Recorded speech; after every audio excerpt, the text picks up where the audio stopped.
Je vous retrouve avec beaucoup de plaisir cette semaine pour un nouveau journal sur Espérance TV. Shalom à tous et à toutes et bienvenue. Les chrétiens du monde entier ont célébré dimanche dernier la fête des rameaux qui marque l'entrée triomphale de Jésus à Jérusalem. Selon le calendrier ecclésiastique méthodiste, le dimanche 24 mars 2024, dans toutes les églises, la fête des rameaux était à l'ordre du jour. Dans le district de Yopougon, précisément au temple Shekinah, les fidèles ont vécu une ambiance particulière. Chants d'allégresse et temps de ministère étaient au menu de cette célébration. Emmanuel Abali.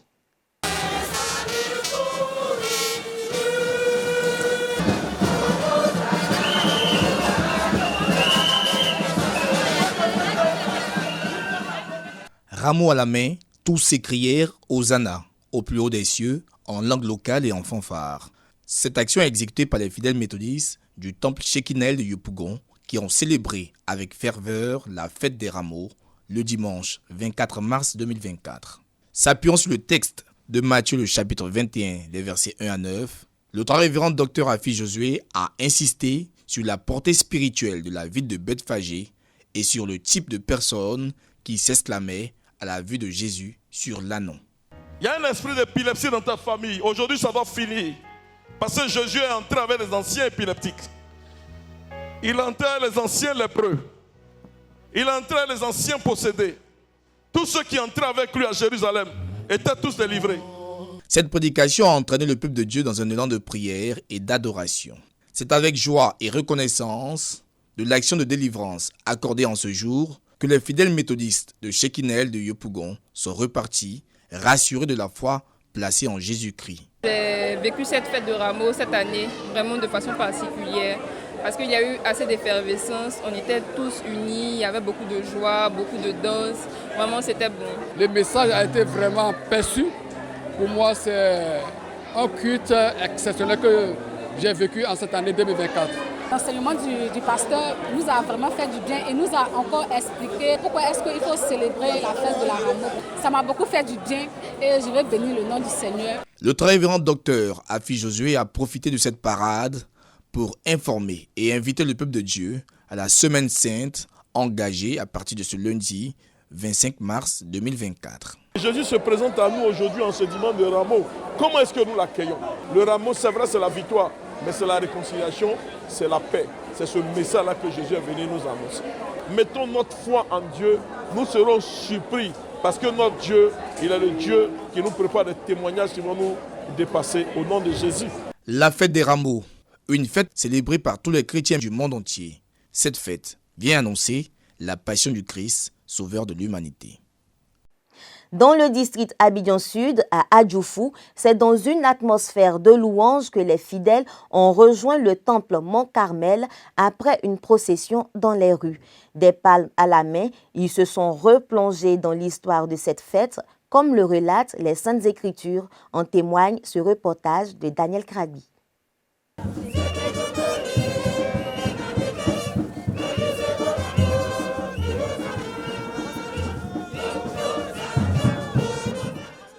La fête de Rameaux a été célébrée avec faste au temple Carmen d'Adjoufou, dans la commune de Port-Boué.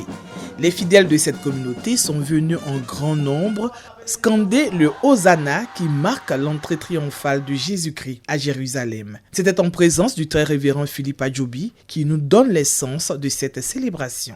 La fête de Rameaux est une célébration à forte connotation politique entre guillemets, parce qu'il est question de pouvoir, il est question de règne.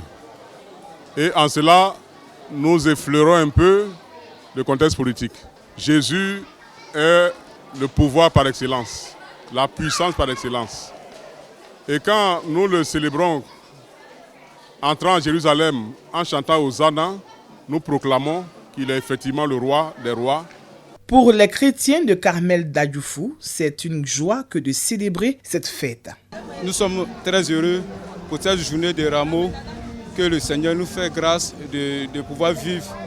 Il faut dire que cette fête est une grande fête pour tous les chrétiens que nous sommes, parce qu'elle représente l'entrée triomphale de notre Seigneur. Et cette entrée marque le début et la fin de toutes nos souffrances, nos peines.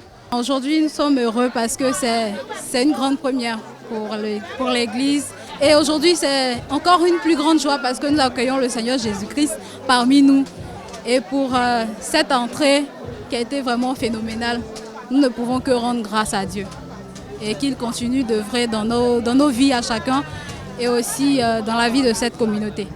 Rameau nous parle de l'entrée triomphale de Jésus à Jérusalem. Et nous demandons aussi à Dieu, à Jésus de rentrer dans notre cœur pour que nous puissions lui ouvrir notre cœur et qu'avec lui nous puissions adorer Dieu pour la gloire de son nom. Nous bénissons le nom de Dieu, qu'il a béni aujourd'hui au jour de Rameau. Christ est venu pour nous sauver et en venant, il est venu avec la paix, la joie et nous croyons que nous sommes dans la joie et que cette joie demeure toujours dans nos vies au nom de Jésus. Notons que la fête de Rameau ouvre la Semaine Sainte, étape importante dans la vie du chrétien.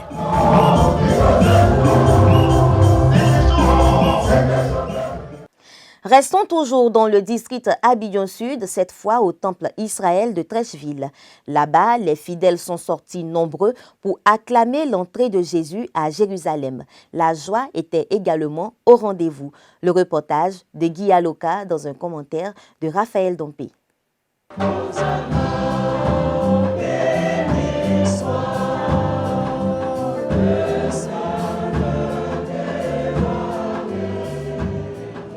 Hosanna, béni soit celui qui vient au nom du Seigneur. Brandissant des palmes à la main, les chrétiens méthodistes du temple Israël de Treichville se sont retrouvés le dimanche 24 mars 2024 pour célébrer la fête des Rameaux. Cet événement commémoratif de l'entrée triomphale de Jésus-Christ à Jérusalem, il y a plus de 2000 ans, a été l'occasion pour les fidèles de cette communauté d'extérioriser leur foi. La fête de Rameaux pour moi, c'est l'entrée triomphale de Jésus à Jérusalem. Mais je ressens la joie parce que comme mes ennemis sont nombreux, Dieu me protège chaque jour. Et c'est pourquoi à ce jour de Rameaux, je dis merci à Dieu, que Dieu nous sauve, que Dieu, parce que Rameaux, l'an 2025 nous trouve. Chaque année, nous célébrons.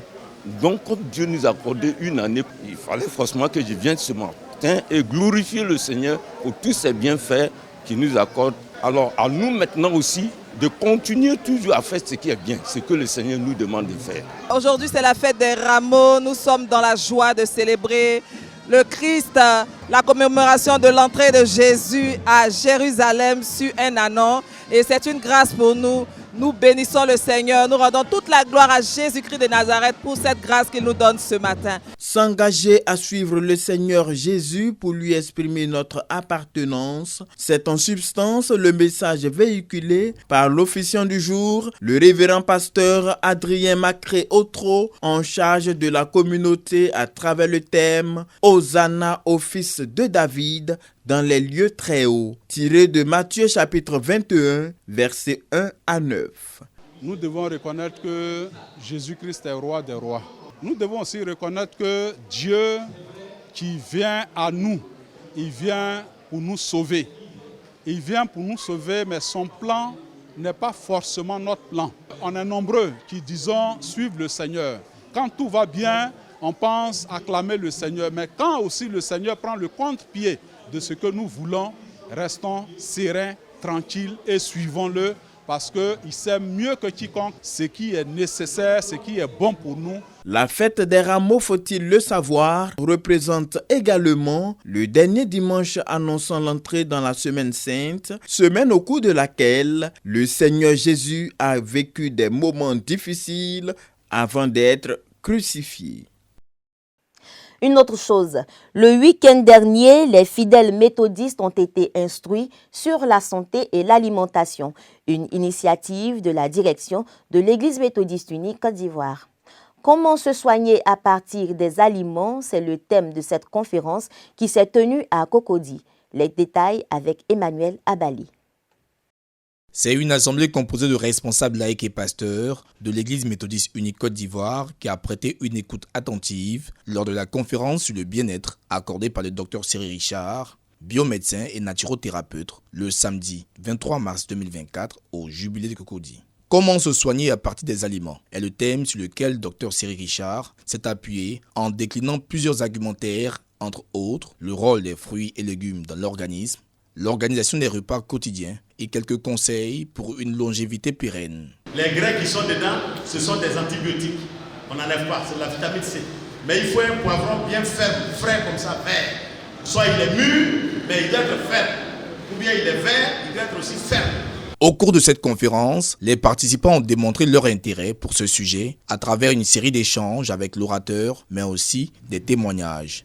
Comment manger vivant? Nous avons trop mangé mort. Depuis que nous sommes nés, nous avons des habitudes, des aliments que nous mangeons. Aujourd'hui, le docteur nous apprend que cela nous amène à la mort et que nous devons changer des méthodes d'alimentation. Nous pouvons véritablement manger et nous comporter bien en mangeant naturellement et surtout faire le sport. Ce qui est bon à prioriser, c'est toujours les alimentations vertes à base des fruits, des légumes.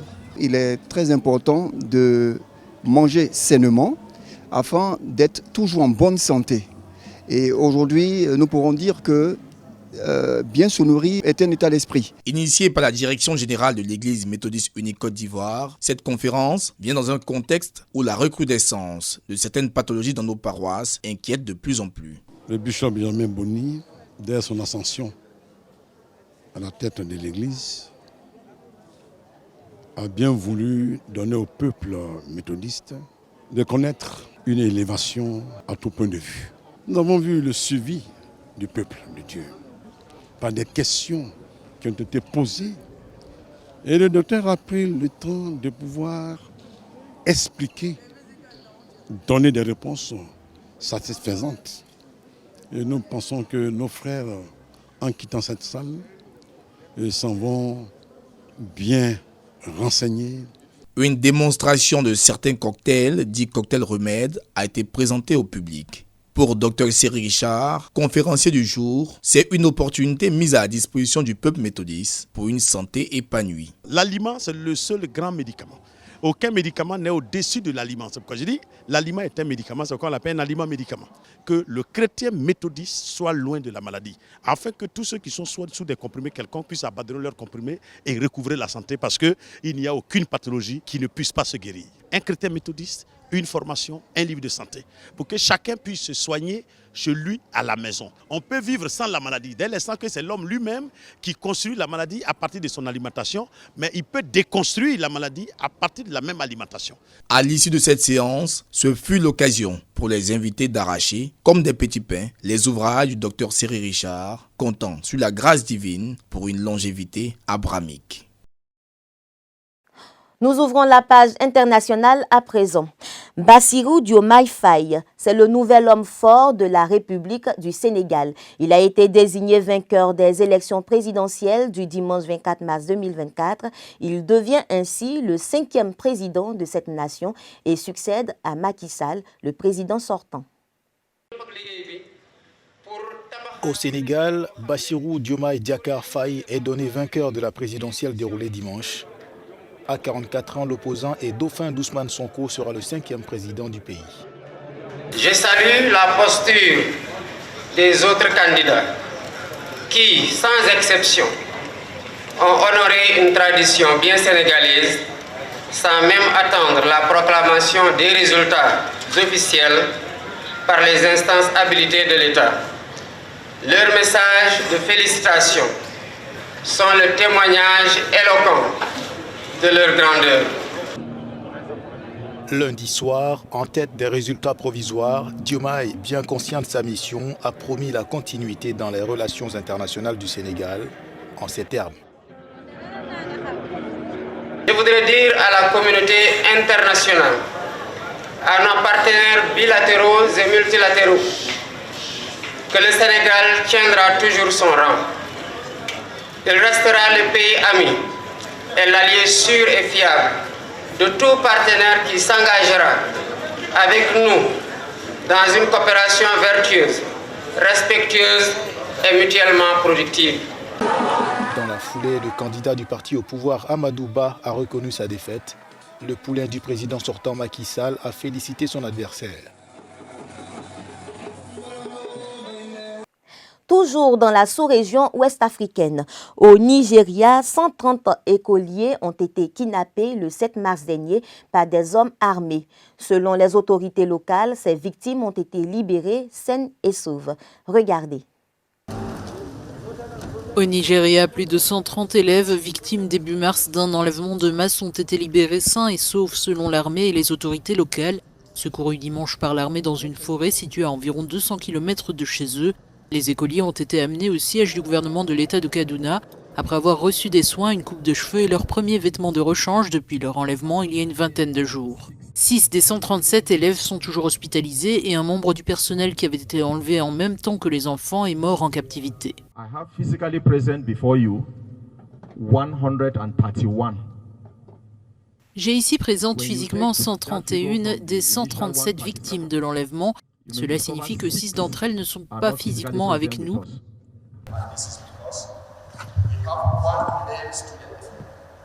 Un étudiant de sexe masculin est toujours soigné dans notre centre médical à la caserne de Dalet. Et 5 autres étudiantes sont également hospitalisées. Les écoliers avaient été kidnappés le 7 mars par des hommes armés qui avaient attaqué leur établissement scolaire à Kuriga, au nord-ouest du Nigeria. La fréquence du nombre d'enlèvements de masse dans le pays avait provoqué une polémique nationale sur l'insécurité. Nous ne devrions pas politiser la question de l'insécurité au Nigeria. C'est la raison pour laquelle nous avons été très discrets dans la manière dont nous avons abordé cette question. Et aujourd'hui, nous avons réussi. Mais toute tentative de continuer à saper les efforts des agences de sécurité au Nigeria au nom de la politique mettra en danger la vie et les biens de nos citoyens innocents au Nigeria. Selon le cabinet nigérian de conseil en risque SBM Intelligence, 4777 personnes auraient été enlevées au Nigeria depuis la prise de fonction du président Bola Ahmed Tinubu l'an dernier. Drame aux États-Unis. Un pont de Baltimore percuté par un navire s'effondre et bloque le trafic maritime. Plusieurs véhicules sont tombés à l'eau et les pompiers sont à la recherche d'éventuels rescapés. Les images. Les images sont spectaculaires. Tôt ce matin, à 1h30 heure locale, un navire a heurté de plein fouet l'une des colonnes qui soutient le pont de Francis Scott Key à Baltimore, dans le Maryland. L'édifice à 4 voies, qui enjambe la rivière du Patapsco, s'effondre et entraîne dans sa chute de nombreux véhicules tombés à l'eau. Le bateau qui s'est encastré dans le pont a pris feu avant de couler. Le bilan n'est pas encore connu, mais les autorités craignent de nombreuses victimes. Le maire et le chef du comté de Baltimore ont indiqué que des opérations de sauvetage étaient en cours. D'après les pompiers, au moins 20 personnes se trouveraient dans l'eau. 2 personnes ont été sauvées, l'une d'elles est gravement blessée. Le pont Francis Scott Key a été inauguré en 1977 à la suite de 5 années de travaux. Long de 2,6 mètres, il entourait la rocade autoroutière de Baltimore et en était un élément clé. Face à cette catastrophe, les autorités ont décrété l'état d'urgence. Retour en Côte d'Ivoire pour parler sport. Les éléphants rencontrent ce mardi 26 mars 2024 la sélection uruguayenne de football pour un match amical.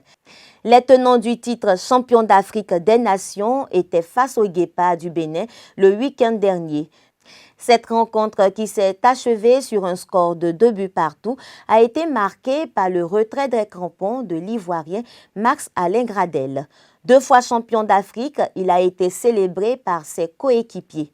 L'ex-capitaine met ainsi fin à sa carrière internationale après 14 années au service de la nation ivoirienne. C'est ainsi que nous mettons fin à ce point de l'information sur Espérance TV. Ne l'oubliez pas, nous sommes dans la semaine de la Passion du Christ. Nous vous exhortons à vivre ces moments dans le recueillement et la prière sur Espérance TV. Merci et excellente suite de programmes sur la chaîne de l'Église méthodiste unie Côte d'Ivoire.